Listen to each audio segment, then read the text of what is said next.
This is Power Hour with Gabriella Power.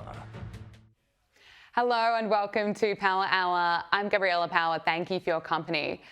Who is satisfied with the amount of information we've been given in relation to Thomas Matthew Crooks, the psychopath who tried to assassinate Donald Trump in Butler, Pennsylvania last year? Well, the FBI thinks that we should be satisfied and argues that it hasn't just been transparent, it's actually been redoubling efforts to provide the American people with full factual transparency about this tragic attack. I don't think so. Not sure how many of us actually buy that. Now, last week we spoke about the chilling new details that had been uncovered about Thomas Matthew Crooks that we discovered not because of the FBI, but due to excellent reporting by Miranda Devine in the New York Post, who revealed more of Crooks's alleged digital footprint that we were never told about. The New York Post also revealed several of Crooks's online posts that show that he was shifting from being pro-Trump to anti-Trump in 2020, and that also showed his online rhetoric became increasingly radical and violent. It also uncovered several online interactions between Crooks and Antifa-linked Willie Tepes. Also, that Crooks used the pronouns they, them on an online hub that features furries. Now, it's only after this bombshell report came out that the FBI finally started to provide a few more details about what happened in Butler 16 months ago and what they know about Thomas Matthew Crooks. FBI Director Kash Patel told Fox News the FBI came to the conclusion that Butler, Pennsylvania would-be assassin Thomas Matthew Crooks acted alone. He also responded to the reports that Crooks was communicating with Tepes, saying that there was never any direct communication, but admitted that Tepes had been responding to content that Crooks was posting online. Now, after giving this interview to Fox News, Kash Patel posted on X, Dan and I sat down with Brooke Singman to walk through every aspect of the Butler investigation. We fully briefed POTUS on the entire case, and he was satisfied with the work and the results. These are the details the prior administration never released and in some cases never even pursued. This FBI has redoubled its efforts to provide the American people with full factual transparency about this tragic attack. I think that's one way to spin. We've essentially given you no information all year, which is why conspiracy theories have been running wild. Well, the New York Post is also reporting that the FBI under the Biden administration missed multiple opportunities to stop Thomas Crooks before he shot the president. A former FBI assistant director told the Post that Crooks's online and violent posts meant that the FBI should have been or he should have rather been on the FBI's radar. Now, Crooks allegedly left comments such as, the only way to fight the government is with terrorism-style attacks, sneak a bomb into an essential building and set it off before anyone sees you, track down any important people, politicians, military leaders, etc., and try to assassinate them. It's just so chilling to read. Retired FBI Assistant Director Chris Swecker told the Post, it's clear that he was popping off on social media sites and saying things that should have garnered attention. He also went on to say that constitutes a miss on the part of the FBI, and the FBI's handling into the investigation earned a C grade. He also called on FBI Director Kash Patel to learn from mistakes made in the past and to release all files related to Crooks as soon as possible, saying a little bit of transparency goes a long way in these types of investigations.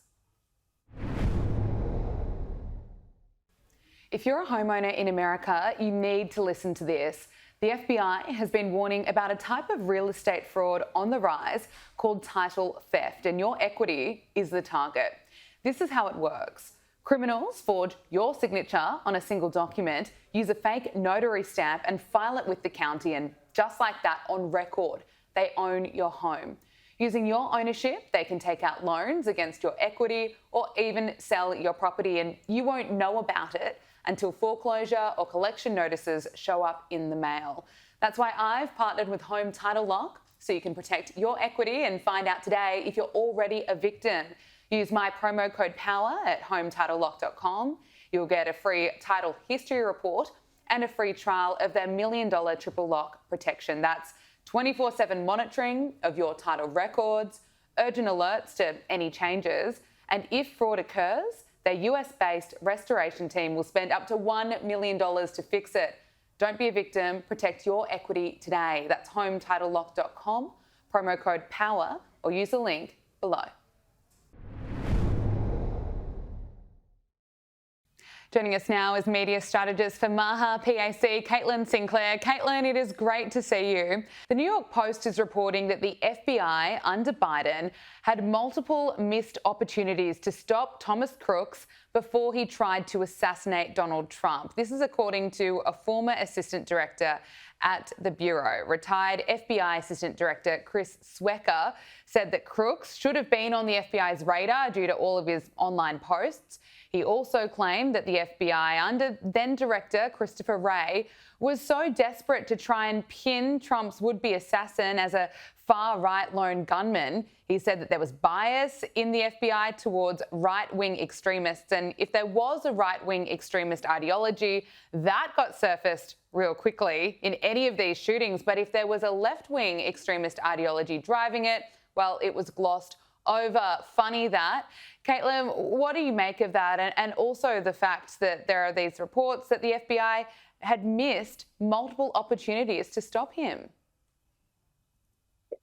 Yeah, Gabriella, I think this is a microcosm, what we're seeing in this case with Crooks and the FBI, of what's happening on such a large scale across this country right now that we've seen over the past few years.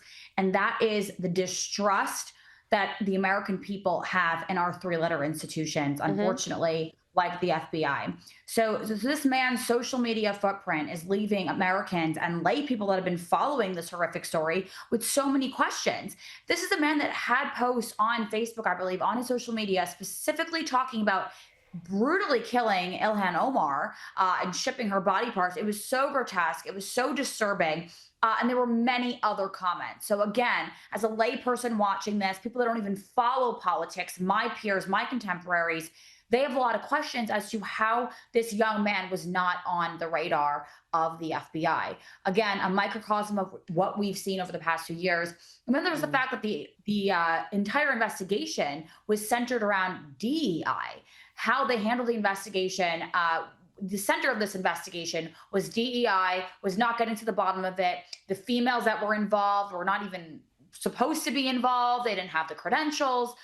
So many questions. And this case deserves justice for the president and for the American people. Absolutely, and it's been 16 months. The retired FBI Assistant Director Chris Swecker also called on Kash Patel to be more transparent. He told the Post that they ought to come out with the full motivation, that's not classified, and then let's get it out there. I mean, I think it's so frustrating that we're at this point in time and we're still only learning a little bit more about Crooks's online footprint. And of course, I just don't believe that many Americans are satisfied with all of the information that we've been given so far. Caitlin, let's talk about Donald Trump's support with GOP voters. It remains as strong as ever. This is what CNN was forced to report. Is the president losing Republicans? No. Look, this is still Donald Trump's Republican Party, and we can see it here. It's like a rock, to quote Bob Seger. I mean, take a look here. Republicans who approve of Trump. 6 months ago, it was 87%. Now, well, hello, it's the same number. It's 87%. He has not lost any support among Republicans compared to 6 months ago. As I said at the beginning, he's like a rock. He's like a rock. The Republican base is sticking by Donald Trump at this point in time. Wonder how many of CNN's viewers would enjoy hearing that report. But Caitlin, what do you put this down to?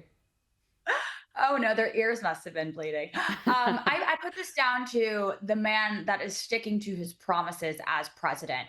Also being the most transparent administration that we've seen in history.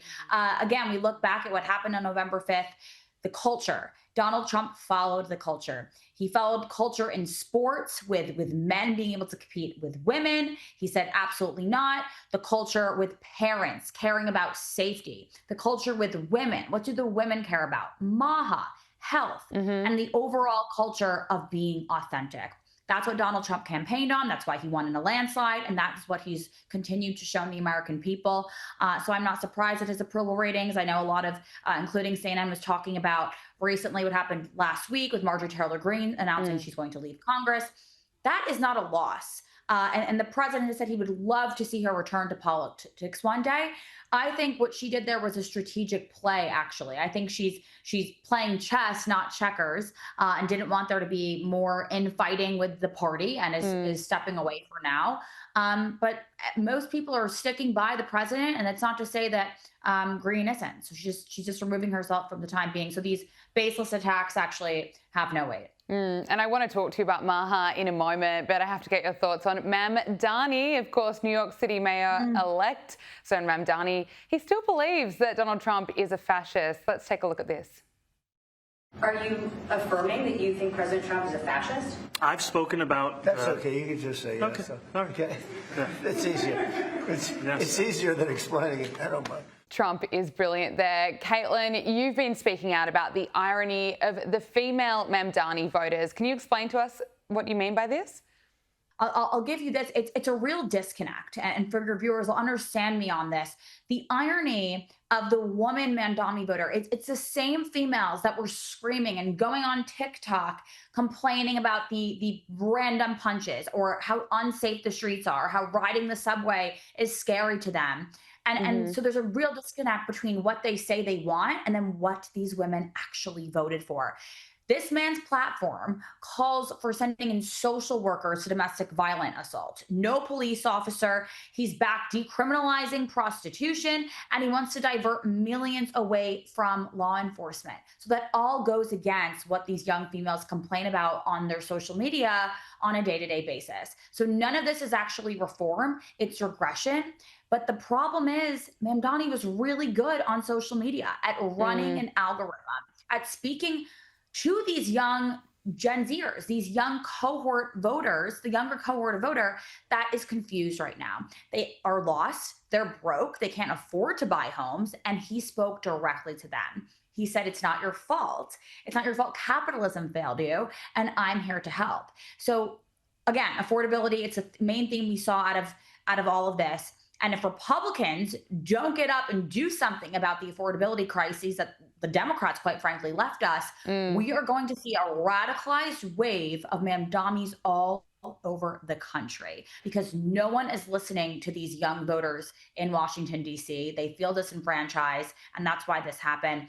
The young female voters, they need to be educated because there's a clear disconnect on the messaging on social media and what they actually preach about and what they actually say they want. So I just want to be here as far as educating. I'm not here to preach to anybody or to discredit any females for their opinions, but I think there's a real disconnect happening right now. Oh, absolutely, 100%. Now let's talk about the fallout from the Epstein saga, Epstein scandal. Multiple staff members, including former Harvard president and economist Larry Summers, have been linked to Epstein in newly released emails. Now, Harvard has launched a probe into the matter while Summers has announced that he'll be stepping away from his teaching. This emails show that Summers repeatedly appearing in communications with Epstein. Now, it's interesting, the Epstein fallout, it's really backfiring on many Democrats, calling for the files to be released. And now Harvard is dealing with the fallout. Caitlin, what do you make of this? The irony of this Ivy League institution being as a centerpiece of all of this is just so rich, Gabriella, for everything we've been through over the past few years of this wokeness era. But I think this is a big nothing burger. I think it's a distraction. I don't think the American people voted to keep talking about Epstein when we have so many crises here at home. Of course, we want transparency. We want our institutions to get to the bottom of this, to release the files, release whatever information the American people deserve.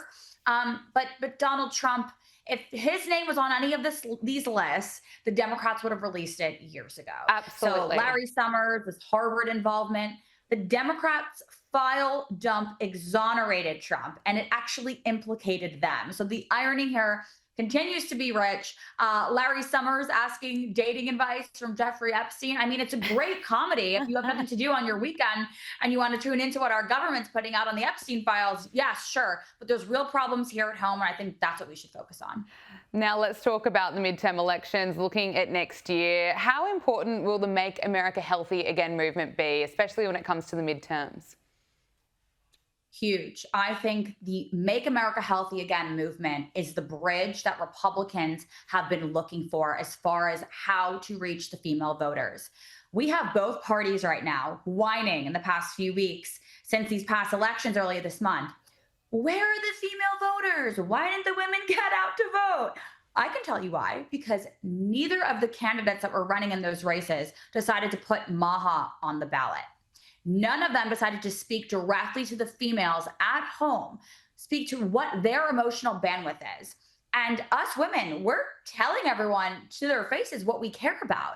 We care about our kids' health. We care about what's in our food supply, the environmental toxins, all of these topics that we're screaming from the rooftops. So that's how you get the women voters out there. Women don't care about your 5-point economic plan. They care about their skin. They care about feeding their children. They care about what they're putting into their bodies, onto their bodies, what's living in their environment. And that's a winning message. So whichever party puts MAHA on the ballot, puts MAHA as a centerpiece ahead of midterms, that's the party that's going to win. Caitlin Sinclair, media strategist for MAHA PAC. Thank you so much for your time. Great to talk to you. You as well. It's time for Media Meltdown, starting with Jasmine Crockett, who claimed that several Republicans were taking donations from Jeffrey Epstein, but having clearly not done her research. The only problem with that is the Jeffrey Epstein who was giving donations to Republican Lee Zeldin was an entirely different person, a physician named Dr. Jeffrey Epstein, not the convicted sex offender. Here is Jasmine Crockett on CNN, not really being grilled on this, of course, but being asked if she'd like to perhaps correct the record. You talked about Republicans taking money from a Jeffrey Epstein. Here's what you said.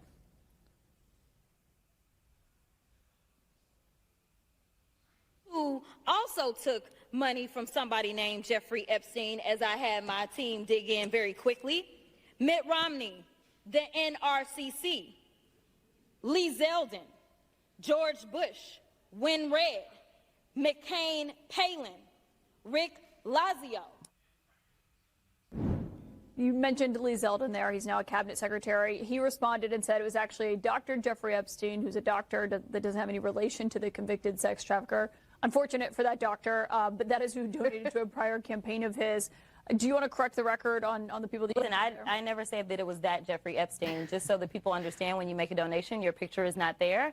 And because they decided to spring this on us in real time, I wanted the Republicans to think about what could potentially happen, because I knew that they didn't even try to go through the FEC. So my team, what they did is they Googled. And that is specifically why I said a Jeffrey Epstein. Unlike Republicans, I at least don't go out and just tell lies. Because it was not the same one, that's fine. But when Lee Zeldin had something to say, all he had to say was it was a different Jeffrey Epstein. He admitted that he did receive donations from a Jeffrey Epstein, so at least I wasn't trying to mislead people. It's like watching a car crash in slow motion. I mean, what on earth is she saying? She wants to give her team credit because they used Google. Well done, Jasmine Crockett's team.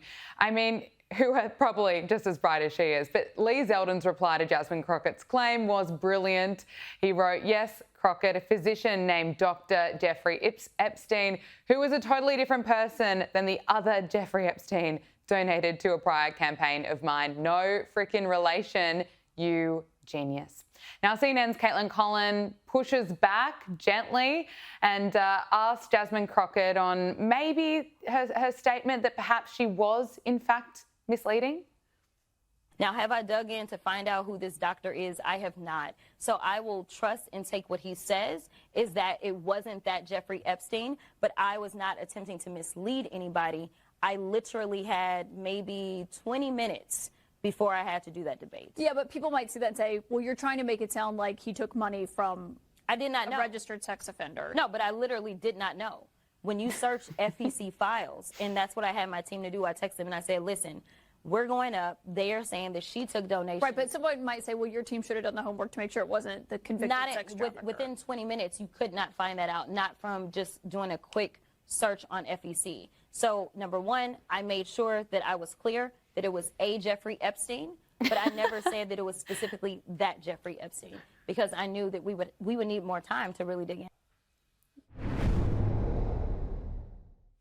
Joining us now is Chief Economist at the Institute of Public Affairs, Adam Crichton. I mean, what a defence from Jasmine Crockett there. You know, I think often we lose a few brain cells every time we listen to Jasmine Crockett speak.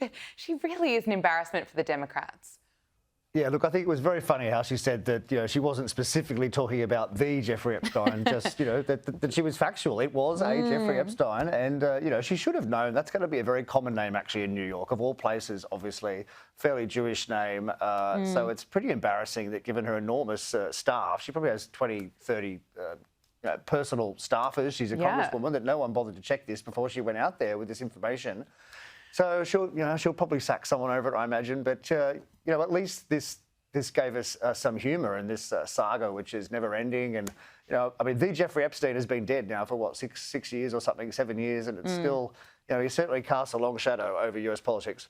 Absolutely, and the Democrats keep trying to kind of bring it up, and it's interesting now, of course, the files are finally being released, but Jasmine Crockett, I mean, that was a train wreck of an interview on CNN. Yes. But Adam, I want to talk to you about the US economy. Last week's job report suggests that the US economy is actually much stronger than expected, with the exception of California. The report showed that the US economy created 119,000 jobs in September, but it's a different story in Gavin Newsom's California. The New York Post wrote that instead of jetting off to climate change in conferences in Brazil, maybe Gavin Newsom should in fact focus on changing the climate for jobs at home. Adam, can I get your assessment?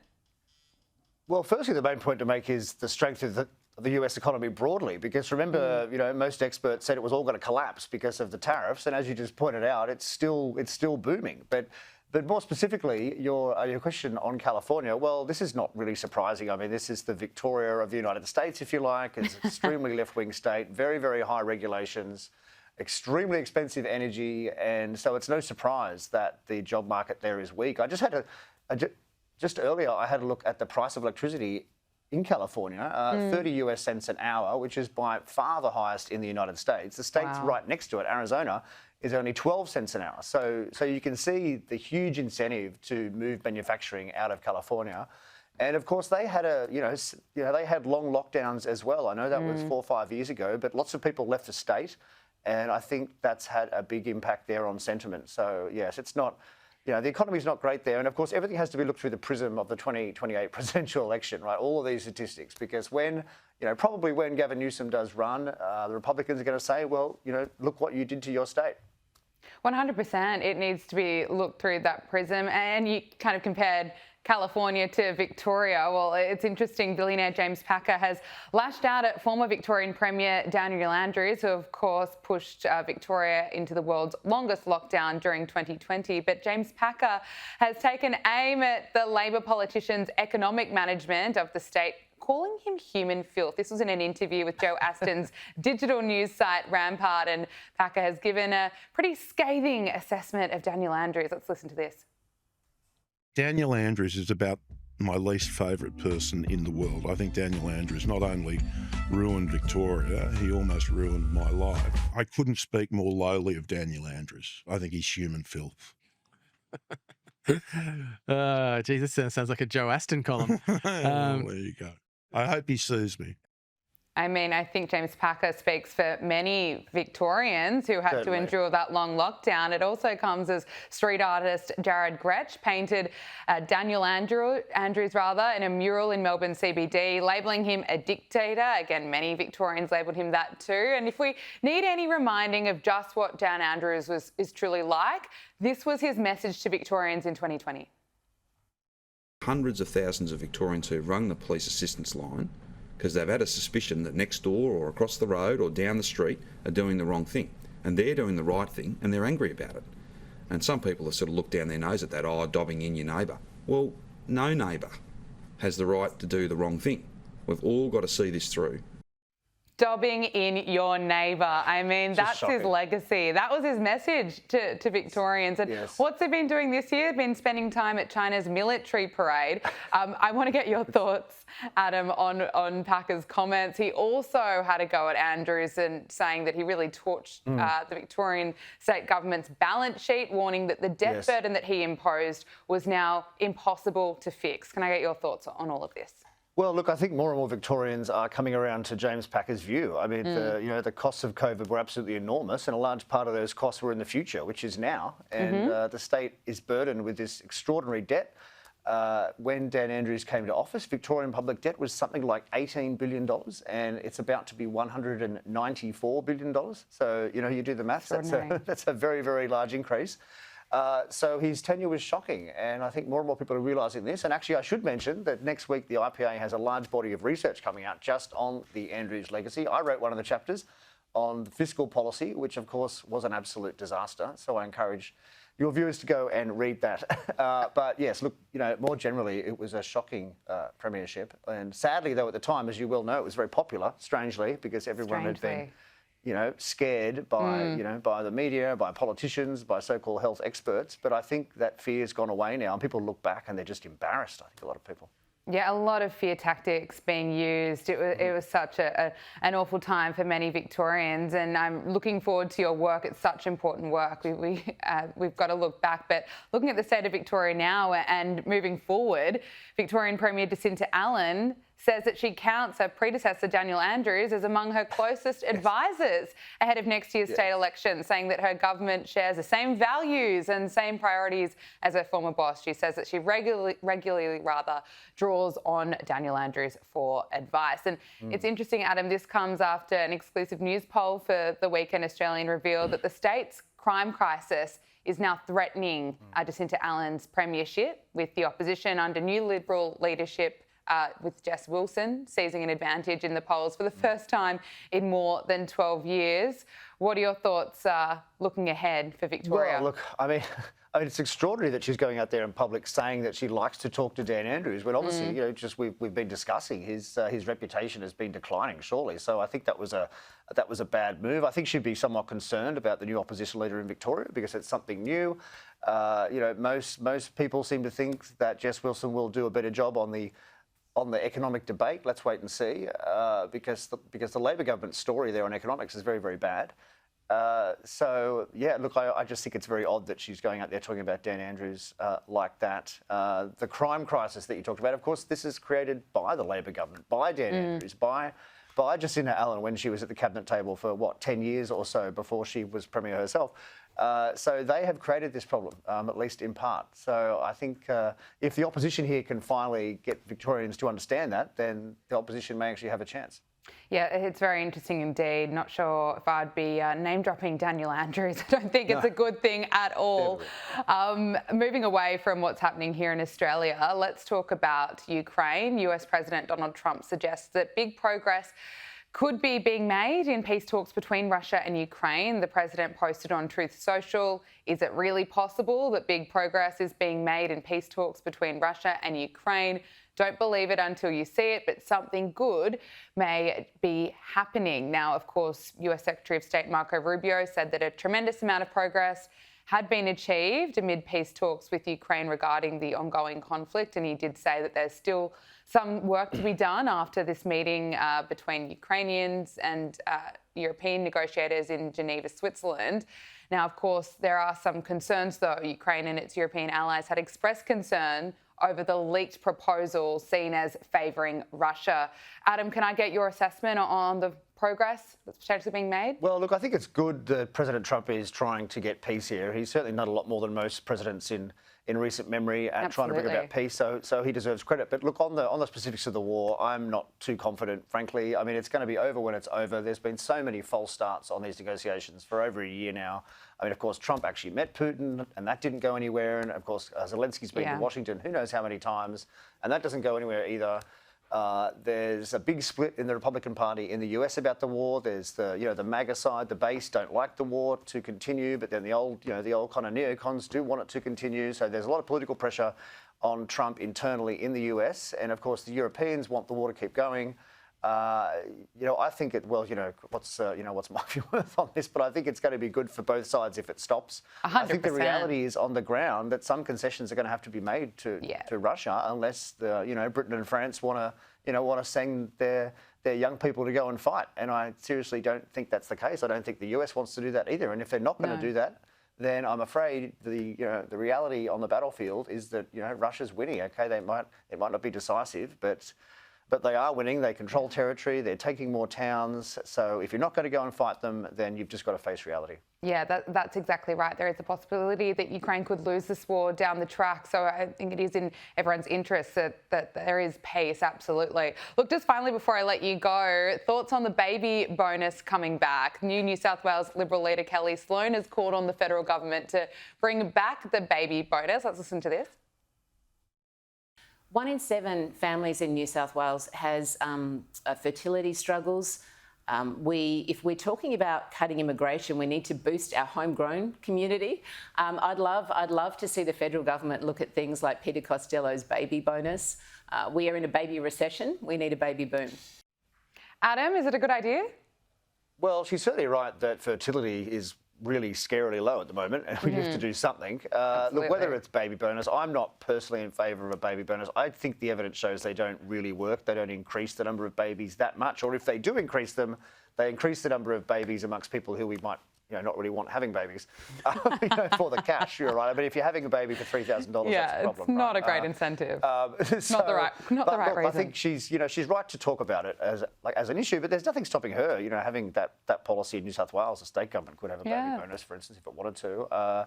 But look, it's good that she's talking about ideas and trying to differentiate the opposition from the state Labor government, because the previous opposition leader, I mean, he was a nice man, but I mean, they didn't really stand for anything different from the Labor government. No, absolutely. Adam Crichton, Chief Economist at the Institute of Public Affairs. Thank you so much for your time. Great to talk to you. Yeah, thanks very much, Gabrielle.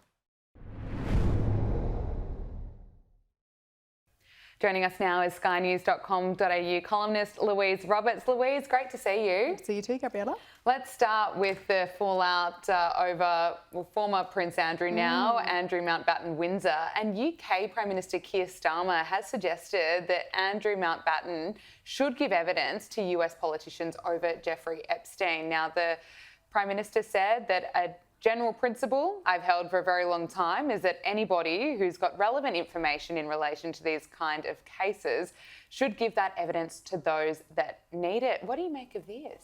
This is, in my view, unprecedented for a Prime Minister of the UK, Britain, to actually say, get himself involved in the royal family in this way. The only other time I can think of it was when John Major announced that Diana and Charles were separating in the 90s, and of course when Tony Blair talked about Diana's death in 1997. So it leaves Andrew no wriggle room at all. He's got the media, he's got US lawyers after him, and now Number 10 has stepped into the breach, which is just stunning. And I think Keir Starmer's done this as a bit of a clean hands manoeuvre. So he's distancing the government from inevitably the next tranche of Epstein allegations, emails, etc. And believe me, I'm sure they're coming down the line. And he's basically saying to Andrew, step up voluntarily or potentially face stronger demands, legal demands even, in the future to actually put your side of the story forward and say what you knew. Yeah, it's extraordinary. What about what's next for Fergie? Because a royal insider has dropped a different clue about where Fergie's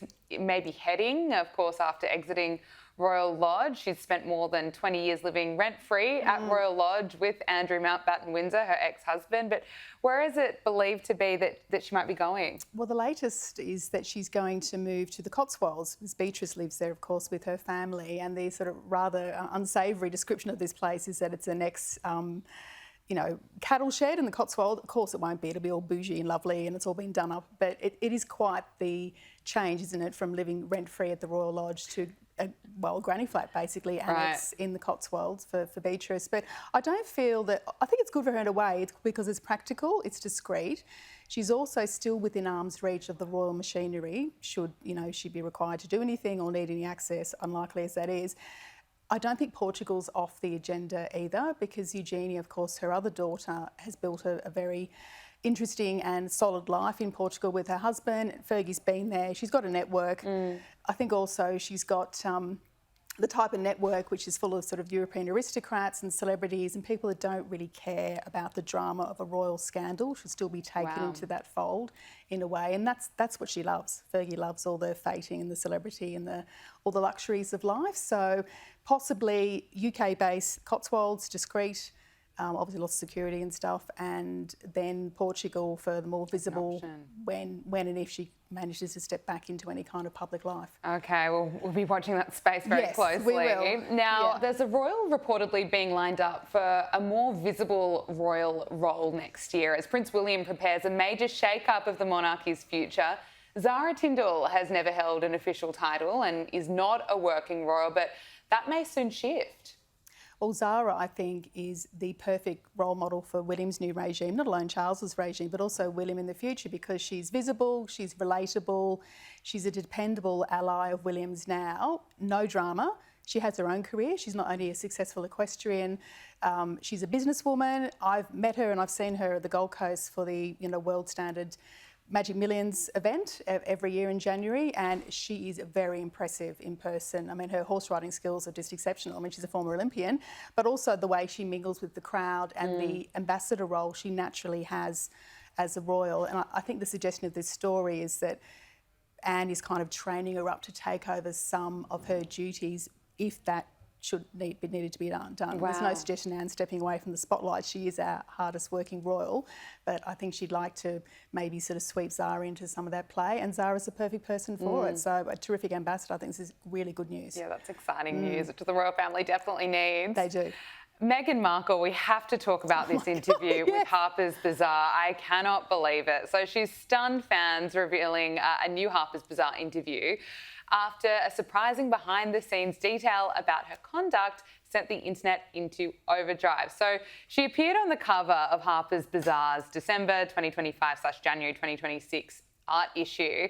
She talked about how brave it was of her to sell jam. She dropped the fact, countless times that she was a founder. And it was revealed in this interview that even if there were only two people in the room, that Meghan Markle needed to be formally announced, formally welcomed. I mean, that's extraordinary. It is extraordinary. And to me, it speaks to the contradiction in Meghan's brand, which is she likes to style herself as the anti-royal rebel. She didn't want to do any royal duties, but she still wants the title. She still wants to be feted as a member of the royal family, which technically she's not, although she's married, of course, to Harry. She wants the privilege without the workload. So, and I thought this piece was excellent because the writer herself, who was very diplomatic in the circumstances, it became satire unintentionally, just by the way she described the interview. I think it was done in two parts for the feature, and no doubt that Meghan thought this would be a very loved up piece about her philanthropy and, being a working mum and giving everyone else advice on how to do that and running a global business, selling jam, etc., as you say.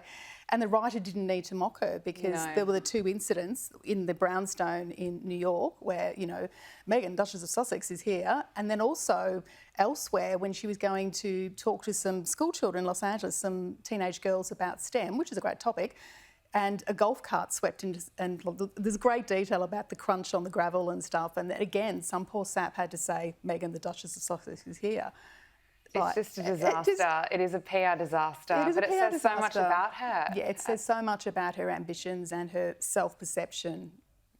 It's bizarre. Harper's Bazaar. Yeah. It certainly is. I mean, some of the claims that she made, how brave she was being, selling jams, being a working mum. It's painful to read. It's painful. Yeah. Now, royal author Robert Jobson has revealed new details on why King Charles might have kept that meeting with Prince Harry quite brief after announcing his cancer diagnosis. He claims that the palace actually made up a medical procedure to wind up King Charles's meeting with Prince Harry after the cancer news. He wrote, he didn't actually have to have a procedure.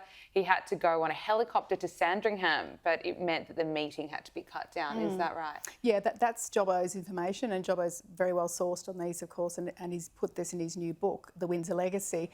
I do feel there's no malice here on Charles's part. I feel that when Harry sort of rapidly flew back to London upon hearing his father's cancer diagnosis in February last year, so 2024. He kind of invited himself. It wasn't scheduled. He wasn't summoned over. Charles had already spoken to him on the phone and said that he had cancer. So I think that given that Charles was newly being treated, chemotherapy or radiotherapy or whatever he was having, he was exhausted. It was also at the height of the Netflix saga, not long after Spare was released, so everyone was on high alert for any snippet of information, worried that it was going to end up in Spare 2.0. Yeah. So the royal household would have been worried about this, but Charles himself would have been exhausted and probably more concerned about his health, of course. And so, yeah, the meeting was cut short with a procedure, which meant jumping on a chopper and sort of escaping to Sandringham.